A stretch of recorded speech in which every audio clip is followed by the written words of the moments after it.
Welcome to the Inside Out Money Podcast. Can't even recognize this place. Too many pieces of our past mistakes. Hi, I'm Maggie, and I believe real change starts from the inside out. So let's work together to improve our money and our lives from the inside out. We will explore all things money and our relationship with it. Join me each week with a rotating set of co-hosts, friends, and interviews. Let's jump in. It's time,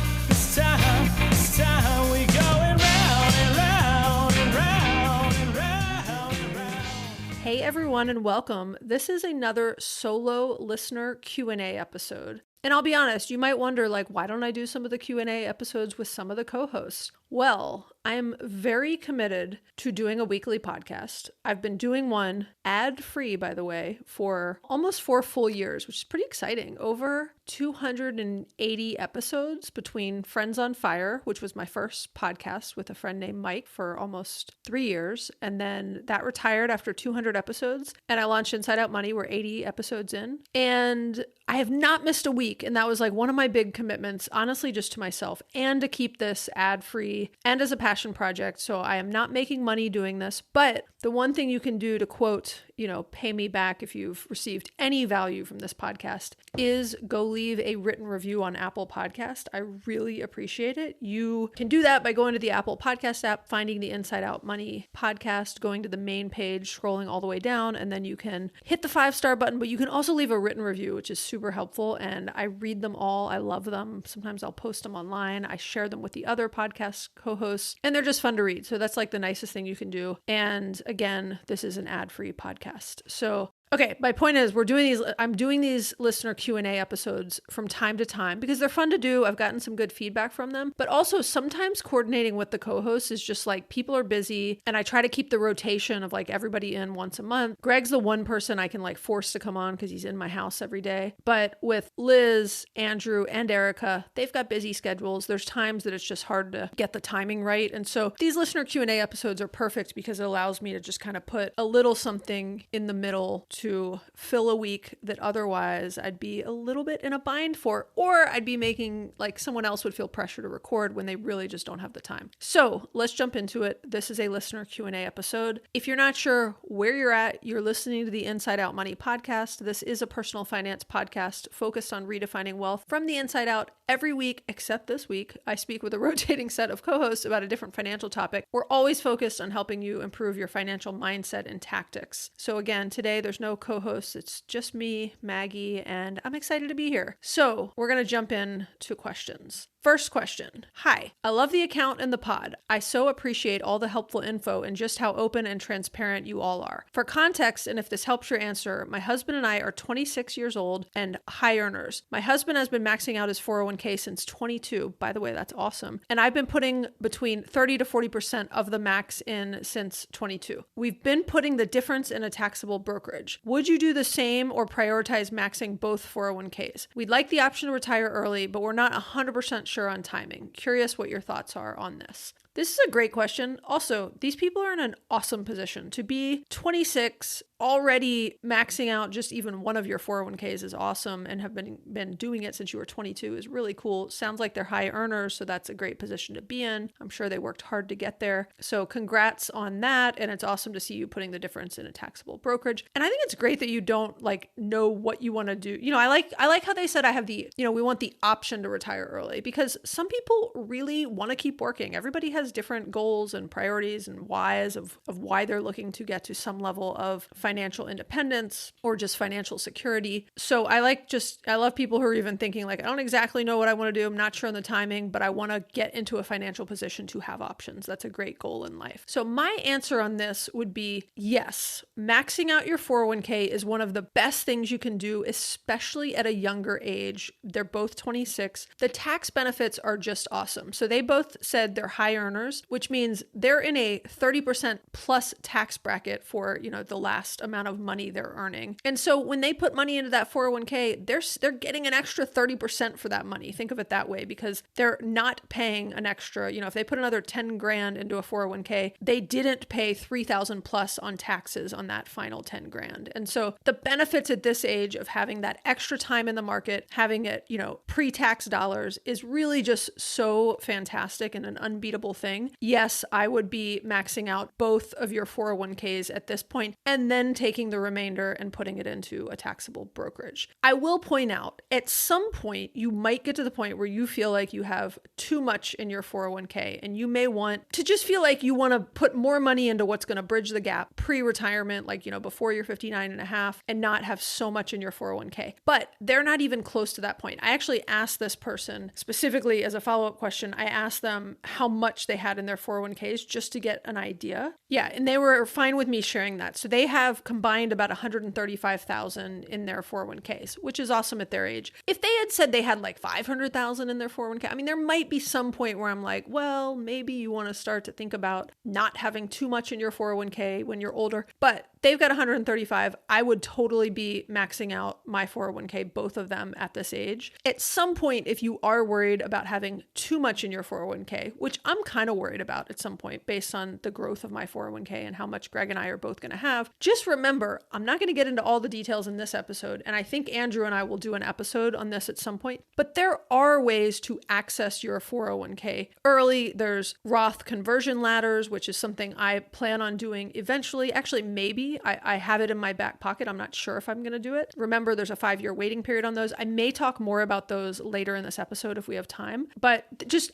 what I want to remind people is there are options to think about being able to get creative and do some things to be able to access 401k money earlier. But the tax benefit to being able to put money into a 401k up to the government's annual limit, which is $23,000 this year, or an extra $7,500 added to that as a catch-up contribution if you're over the age of 50. The benefits of that are just unbeatable. So again, you're saving 30% plus in tax savings from that. And so I always want to max out my 401k first. And then again, when I get older, if I have a problem where I'm worried that my 401k is going to be too big, then I'll deal with that then. And there are some creative ways to deal with it and even plan for that in advance. But I'm not really worried about that at this point for some 26-year-olds. And I would definitely have both of them maxing out their 401k. Okay, we got another question that just said life insurance. Which work annual benefits to use and why? I think these people are asking about specifically their work life insurance. We actually talk about this in last week's episode, which is Liz and I talking all about life insurance. It's episode 80. It's titled, We're All Gonna Die, so let's talk about life insurance. And I'll briefly recap what we say in there. But overall, a lot of companies will give you some free level of work life insurance, and that's free. So obviously you take it and it's great. But the second you don't work for that company anymore, it usually disappears. So you don't want to count on that as your main life insurance. And I personally don't want to buy incremental life insurance through work, which means you'd have to pay for it, because it also often goes away when you leave that job, or that rate goes away when you leave that job. So I want, and I recommend, and I have for myself, and so does Liz, and so do most of the other podcast co-hosts, life insurance that is an independent policy, not in any way tied to my work. You want to get it when you're as young as possible because you're going to get better rates on it. We get into all of that in this episode, which is literally last week's episode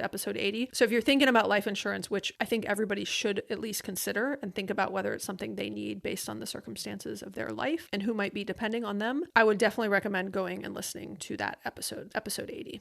Okay, next question is, if investing in a 401k, IRA, deferred comp, etc., how do you access the money for FIRE? Okay, this is a good question. It's also a big question. I am going to attempt to speak to it at a high level because the answer is it depends on everybody's situation. So this is a puzzle that you need to put together and have your own plan for. I will give you my plan as an example, but everybody's is going to be different. So the question is, how do you access the money for FIRE? To know how you're even going to access it, you got to have a general sense of how much of it you plan on accessing, and you generally need an idea of, how much you want in each of those accounts. But they're literally asking, how do you access the money for FIRE? Well, deferred comp is deferred compensation. There's various rules with every work plan, every deferred compensation plan, whether it's with a private company and it might be called a DCP, or whether it's with a nonprofit and it might be called a 457B. There's different rules to how you can access that money. So you're going to have to kind of play within that construct construct. For example, mine is pretty set out already, and I get various lump distributions every year in July on the anniversary of when I left for the next, I'm 2 years into a 15-year kind of payout cycle, which again, it's a longer story of why mine's that way, but it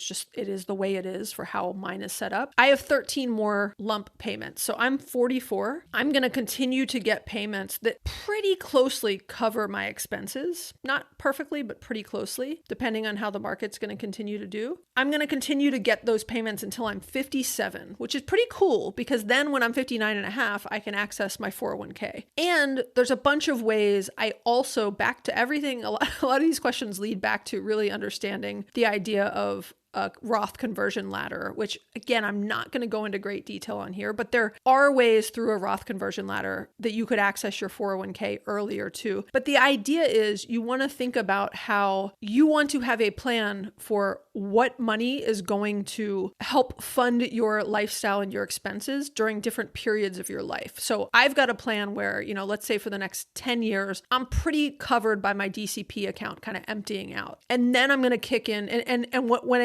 when I won't have enough from DCP, I'll take from my taxable brokerage account. And then I will tap into my Roth and my 401k which is essentially my IRA now. And so if I need to, I will do some backdoor conversions, which have a 5-year waiting period on them. So I'll plan for that in advance, but I know I won't need them in the next 5 years. So I haven't started that conversion ladder yet, but it is something in my back pocket that I might use. But the question of kind of how do you access that money for FIRE, each of those different accounts have different rules on how you can access them. And so you need to put together a plan that works for you based on what your expenses are and where you're, going to get your money from. And it might include that you've got, a bunch of cash that you're going to live off for a couple of years. And then you're going to start tapping into your taxable brokerage account. And then you're going to, pull money out of your DCP, depending on the rules of that. And then you're going to be of an age where you want to start a conversion ladder for some period of time to, plan ahead for the next 5 years. And then you're going to be old enough to tap into your 401k or your IRA. And so again, that's going to look different for everybody, but that's what you want to think about is how you're going to kind of put that puzzle together for you. And you just need a rough idea, right? I have a rough idea and then I'm handling it as it happens, right? As it happens, I'm looking at, well, how much is my DCP payment this year, which is very,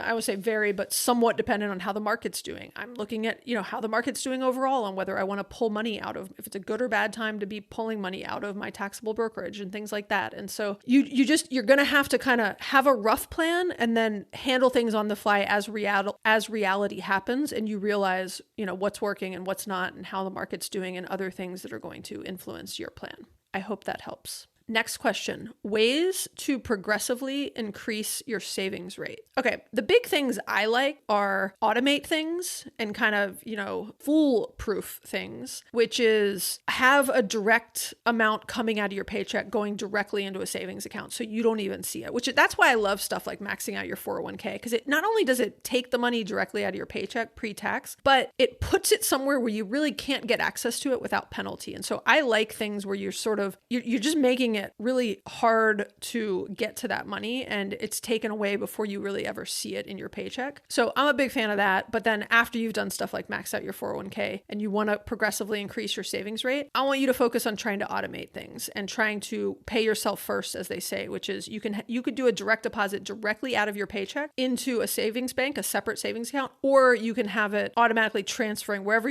let's say your paycheck is deposited into your checking account and it's always on, these days of the month. You can set up a scheduled transfer from your checking account to your savings account. And a big thing is when you start to make more money, avoid lifestyle inflation. And when you get a raise, keep living on the amount that you used to be living on. That is one of the best, easiest, and most foolproof ways to progressively increase your savings rate. As you start to make more money, pretend you're not making more money. You were once living happily on $100,000 a year. When you start making 120, pretend like you're still making 100 and bank that extra 20 between maxing out your 401k, putting it into a savings account, putting it into a taxable brokerage account, whatever it might be. That's my biggest advice for how to progressively increase your savings rate. And then the other thing I would say is if you're not in a position where you're getting, bigger increases or raises each year, is just do like little things, like start start to pull out something small that you used to spend money on and slowly put that stuff away into your savings. And I think the momentum and the feelings of seeing, hey, I'm not significantly less happy now that I kind of took that thing away from me and put that into my savings account. And I'm actually happier seeing that I have a bigger savings account and that I'm increasing my savings rate is going to feel really good and hopefully increase some momentum and just give you that positive affirmation and momentum that you need to continue to move forward and do more savings and less spending.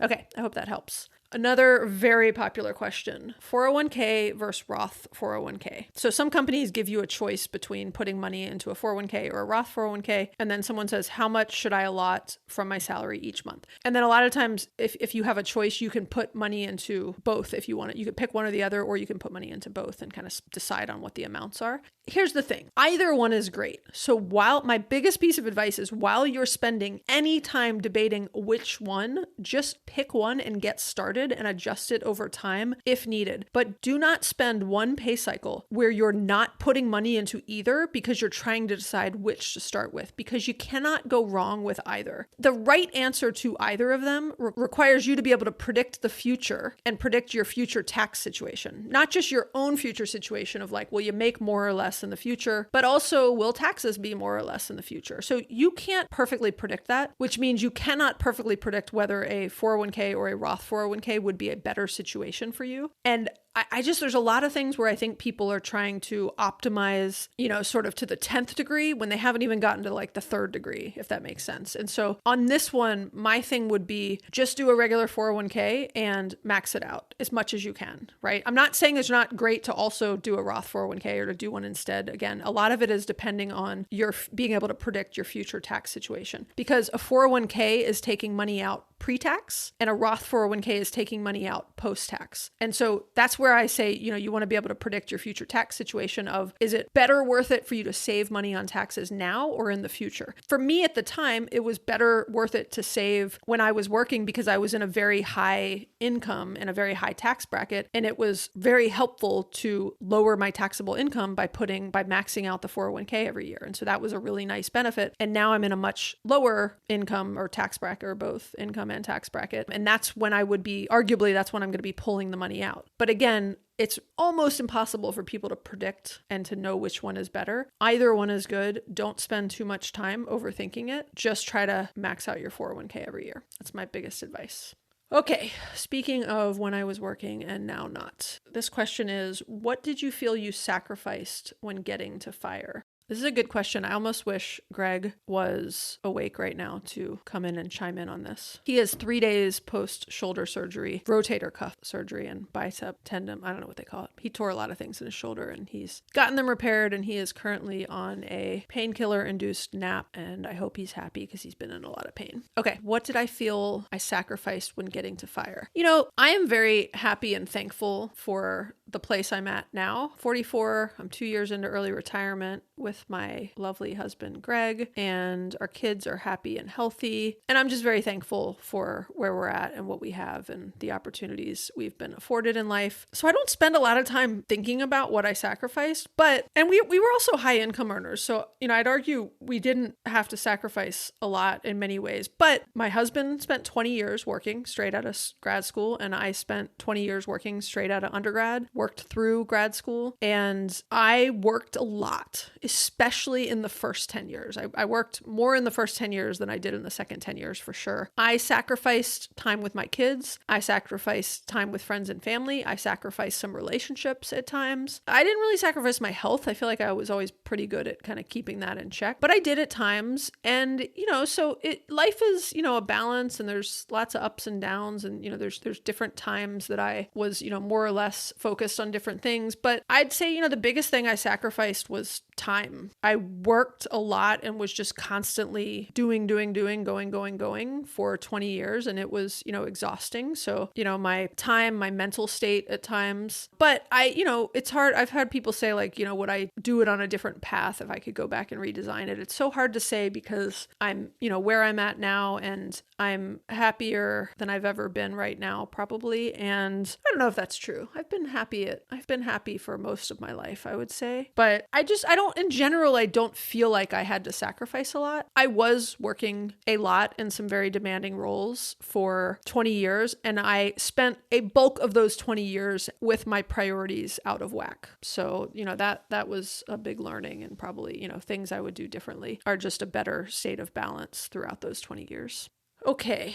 Gosh, there's so many questions. I kind of have to like pick and choose questions at times of what I have the energy to answer. Okay, this is a fun one. What's the biggest item on your retire early bucket list? So people have probably heard me refer to an actual bucket list. I learned this concept from a couple we love named Deb and Chris, who have a podcast called Go Bucket Yourself. And I actually met them at the very first FinCon, maybe, 3 or 4 years ago. And I love the concept of a bucket list. And it was kind of like a to-do list for early retirement. And I literally started one in my to-do list. It was like a separate category of my early retirement bucket list. It has so many things on it. But someone said, what's the biggest item on it? I'd say the biggest item on it is slow travel, which slow and like longer term travel, which we cannot start until our kids go to college. But we're ready for it. Like we're in our kids phase for the next, I always have to adjust my math, 5 to 6 years, maybe 5.5 years right now. And after that, we have plans to loose plans. We haven't made them yet because we'll wait till we get closer, but we have plans to go do some like slow, long-term travel, also known as slong travel, I guess. That sounds inappropriate, but like we want to go to Italy for 3 months and just kind of like find a little town we love and stay in the same Airbnb for a month or like, just kind of decide when we want to move and where we want to go and decide it on the fly. Like I love the idea of like packing light and just, if we find a place we really love, staying there. If we find a place we don't love, continuing to move on. So we both are excited for that concept. And then also like, I hope to have enough money then to fly my kids out on a college break if they want to come visit us there, or we'll be back for big breaks to be able to have family time with our kids. But while they're in college and, there's a period of time when we wouldn't see them much anyways, we plan to do some slower, longer term travel. And we're really excited for that. And just have a bit of a, try out a bit of a nomadic lifestyle for a while. In the meantime, you didn't ask this, but I will tell you, in the meantime, there's just like a lot of more little things that are on my bucket list. So everything from like, I've got a bunch of like little side hustle ideas because I just can't stop thinking about things. A lot of like financial stuff I just need to get on top of with my own finances or learn more about. Stuff where I want to like learn a new hobby. Like I want to learn to play the guitar. I've got my dad's old guitars and I bought a guitar last year, a new one that I want to learn on. I still have not started, but it's on my list. I want to take Aikido lessons. I've got a lot of like community building ideas and stuff I want to do in my neighborhood. I've got a lot of like volunteer goals, house projects, things I want to build, some different fitness goals. I've got like little and big stuff on my bucket list. And lately I don't have a massive amount of time for new stuff, but I'm also kind of like really enjoying the setup of my life right now. I work out a decent amount. I have a group of friends I play pickleball with a couple times a week. I've got really good, focused, active time with my kids, time with Greg, time to see other friends and family. And I'm enjoying the phase we're in right now. I'll just leave it at that. But the biggest item is some longer term travel, which we're excited to do in the year, about 2030. So it's a nice even year to get that started. Okay, next question. Starting to save for a new vehicle. Where should I put the money? In a high yield savings account? Question mark. Yes is the answer. I would put that in a high yield savings account right now, especially because you're still getting 5% with Wealthfront. You're getting 4.5% with Wealthfront, but you get an extra 0.5%, which takes you to 5% if you have a referral code. I'll put one in the show notes or DM me on Instagram if you want one. Get one from anybody, but you want to make sure you can get the full 5% if you can. That's a great rate. The Fed's probably going to keep lowering rates over time, so take advantage of that high rate for as long as you can. And yes, that's where I would park your money for a short-term savings goal, like saving for a new car. I would not put that money in the market.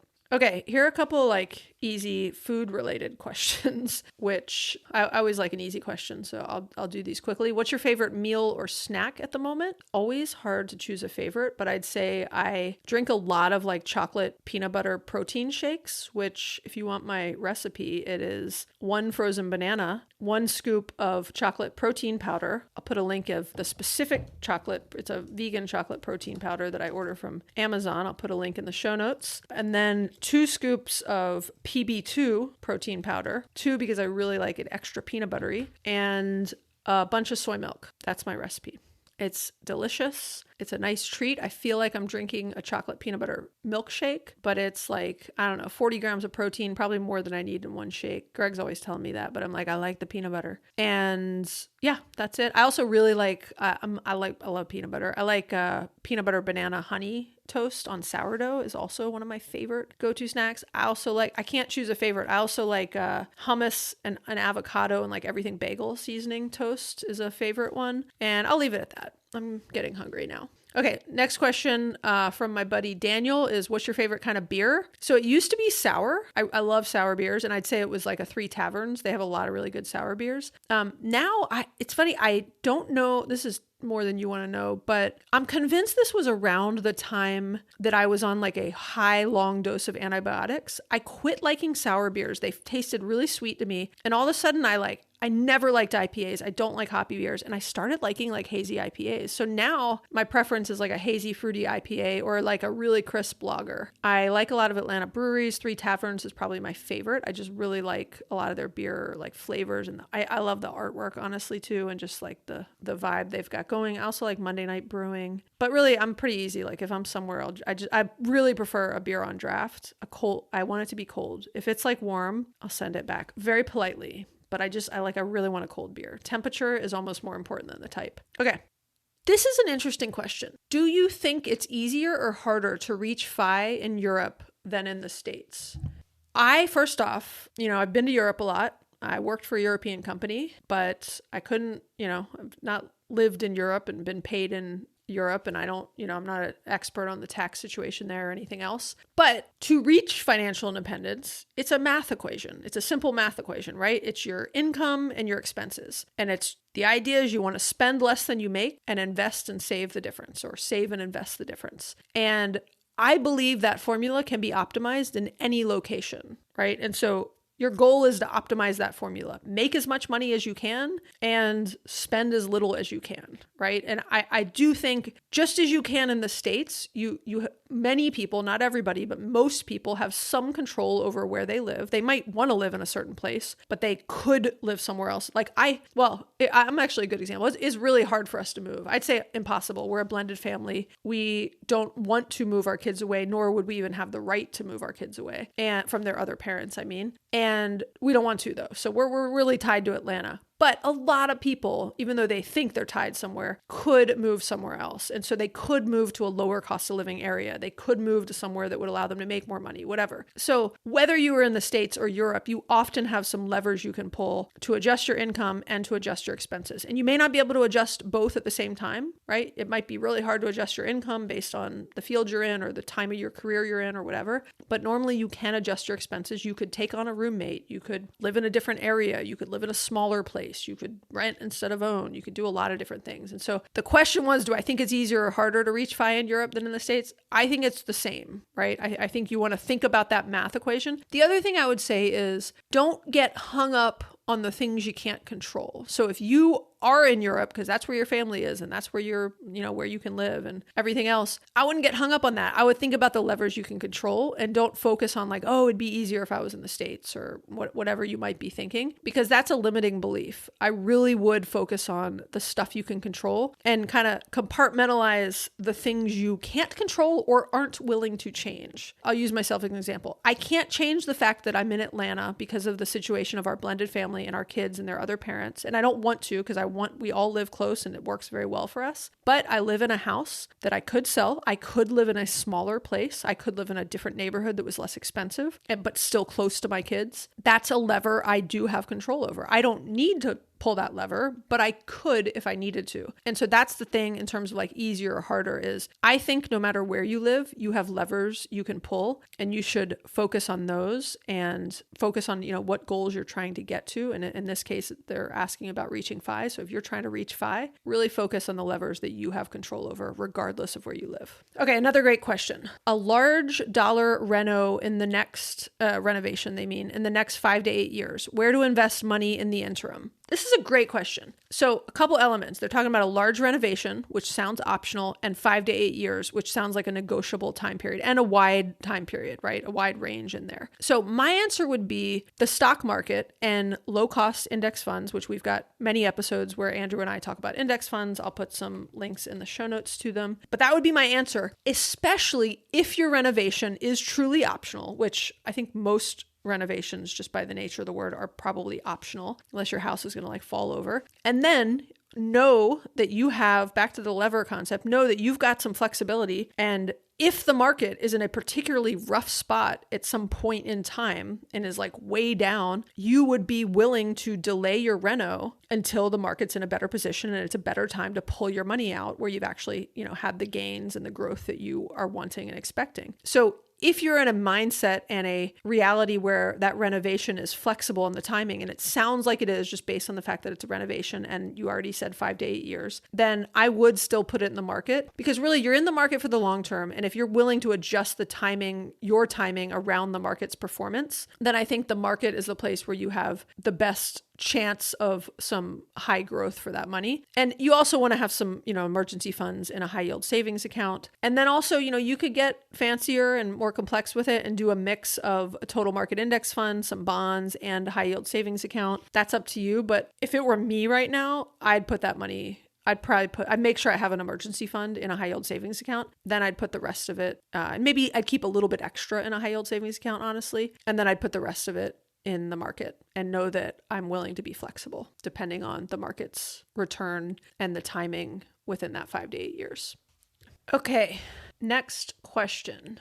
I'm gonna cover a few budgeting questions that came in that are all kind of related to that. How do seniors budget and keep up with inflation? Okay, my answer to this would be the same way that non-seniors budget and keep up with inflation. I mean, there's perhaps some unique things to seniors. I am not yet one, so I couldn't speak as well to that, but my mom is one, and I know a decent amount about her finances and expenses, and I think it's, all the same stuff. Overall, I think it's live below your means, keep saving where you can if you have the ability to for future emergencies and big expenses. Tracking your expenses is always helpful, because then you can decide where you want to make trade-offs and adjustments and make sure you're being intentional with your spending. You can cut unnecessary stuff that you don't care about, which again is another way of saying being intentional with your spending. You can get creative with friends. Like one of my good friends' moms, I think this is the coolest setup. She's a widow. She lives with like a bunch of other single senior women in a house together. They are like the real life Golden Girls, and they like take care of each other. Like she just had surgery and like they're helping to take care of her. They take care of each other like physically and emotionally. And it's just a great, awesome like level of community and support system. My mom lives in a senior community and has, a couple hundred people version of that.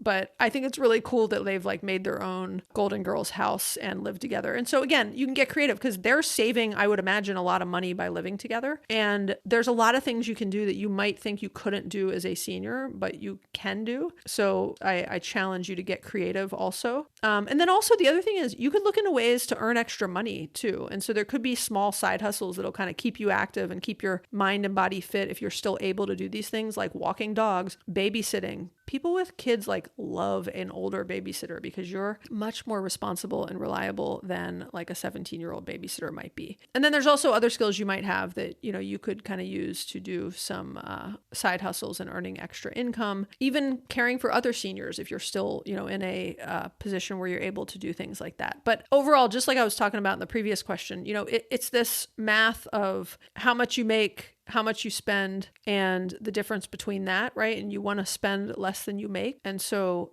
seniors keeping up with inflation is just continuing to manage what they're spending and track that against the income they have from Social Security, from their IRA, required minimum distributions and other distributions and things like that. But I would say, it is very similar to budgeting if you're not a senior, in my opinion.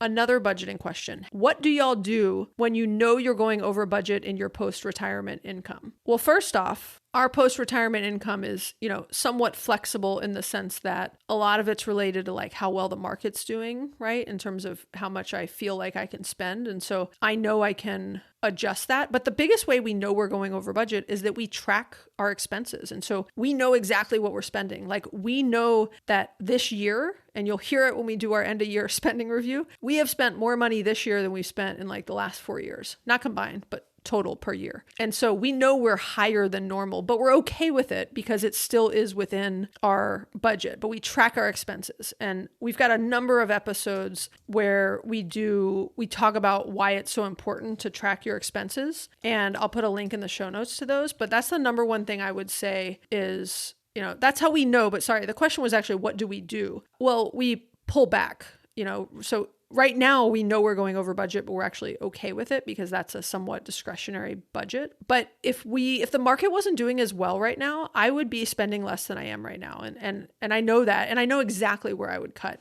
Liz and I actually did an episode where we talked about what we would cut and in what order and why. And that's a really cool episode to go listen to. And I think it's a good exercise for people to do before they have to make the cuts, is like spend some time now thinking about what you would cut hypothetically prior to actually having to make them so that you are mentally ready to make those cuts when and if you need to. And maybe you're willing to make some of them now so that you can have a little bit more of a cushion for the future, which is also a very nice proactive thing to do. But I mean, the biggest thing we would do is we would make some strategic, intentional cuts on a lot of nice to haves that we're spending money on. And if you go back and listen to that Liz episode, you'll hear some of the specific things that I would cut back on, and also Liz. And they're different, right? Because we have different views of kind of what is most important to us to spend on.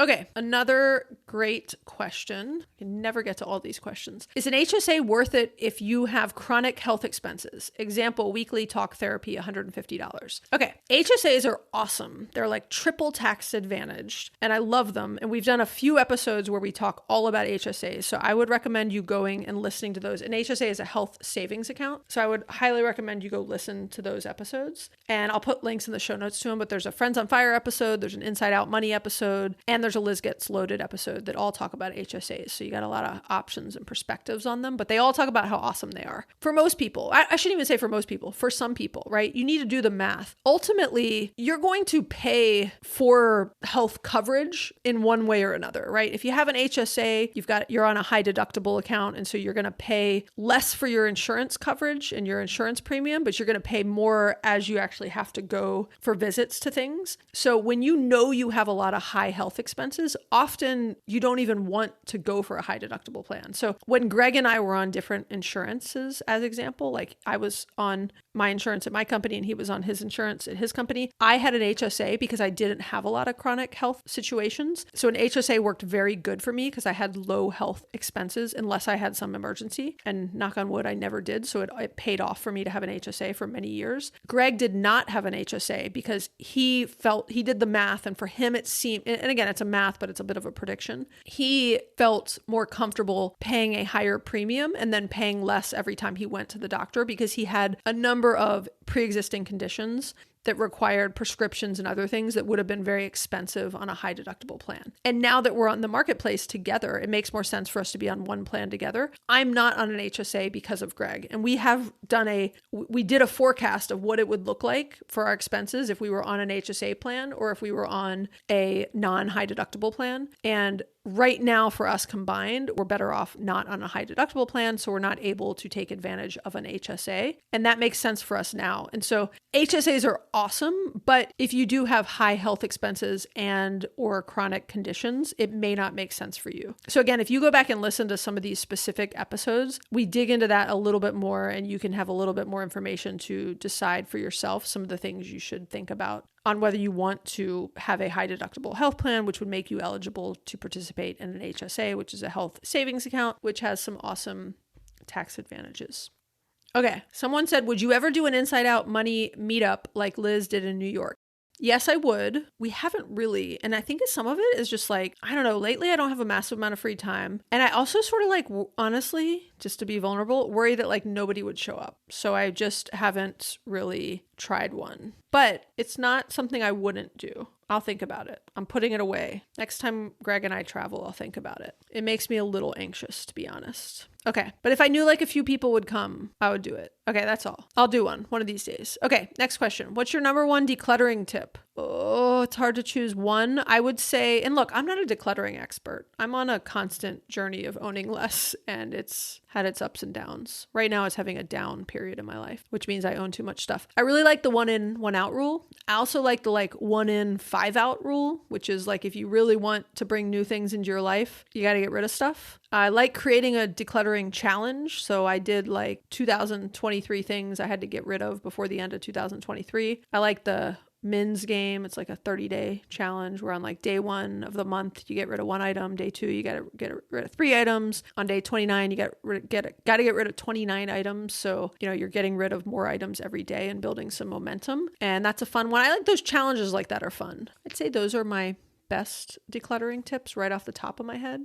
Okay, I'm going to do a couple more questions. How to budget for retirement when I'm currently a stay-at-home parent with a working spouse. Okay, these questions, I covered a few in this episode where someone's saying I'm a senior. What if I'm in Europe? What if I'm a stay-at-home parent? To me, the formula is the same no matter what, right? So it doesn't matter if you're a stay-at-home parent. The rules and the math are the same. So budgeting for retirement or planning for retirement is all, I'll say it, I've said it 5 times in this episode. It is a spend less than you make. So there's 2 pieces of that formula. There's how much you make and how much you're spending. You can control both of those at different times. And so, even as a stay-at-home parent, you've got a working spouse, right? They can control how much they make. There's also different kind of things you can do to earn income as a stay-at-home parent if you wanted to. So you can control the income piece as much as you want to. You can control the expenses piece as much as you want to. And then you want to save the difference and be investing it. And so I don't know if this person is referring to budgeting for expenses or income, but either way, it's the same stuff. You just really want to focus on that math, and you don't want to focus on something limiting. If you think you need to do something different because you're a stay-at-home parent, you have different levers available to you as a stay-at-home parent. And again, you could figure out ways that you could earn money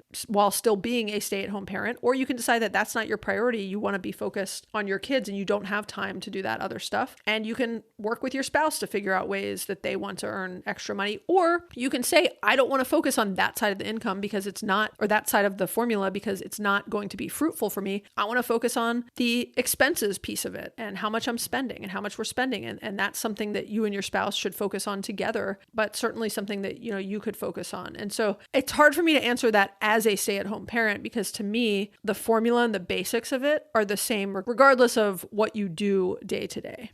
And I hope that makes sense. Okay, this is a fun question. How do you decide where to go on vacation? So we tend to take a international trip with our kids once a year and then often without our kids once a year. And sometimes we'll go international by ourselves or not. Well, at least every other year we're kind of going by ourselves internationally too. We are rarely just picking a place and saying we want to go there. We used to do that when we had jobs. Sometimes we'd just be like, we want to go to Ireland, and we just bought tickets to Ireland and it was ridiculously expensive. Now we mostly we'll have some ideas of where we want to go. So last summer we were really with ourselves and the kids, we had prioritized Australia or Japan were top picks, mostly from the kids.